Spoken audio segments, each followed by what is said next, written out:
Hi everyone, welcome back to the channel. In today's video, I'm going to show you how to back up your Google Photos to an external drive, step by step. So, let's get started.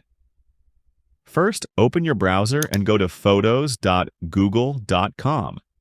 Make sure you're signed in with the Google account that has the photos you want to back up. Next, browse through your library and select the photos you want to back up. You can select multiple photos by holding down the Shift key and clicking. Once your photos are selected, click the three dots in the top right corner. From the drop-down menu, click Download. This will save your selected photos as a zip file to your computer's Downloads folder. After the download is complete, open your Downloads folder. Right-click on the zip file and choose Extract Here or Extract All, depending on your system. This will unzip the file and give you access to your photos. Now, plug in your external drive to your computer.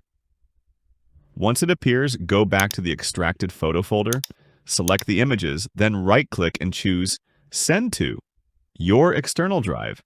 Your photos will now be copied to the external drive. And that's it.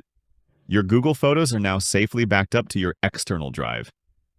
If you found this tutorial helpful, don't forget to like and subscribe to the channel for more tech tutorials. Thanks for watching.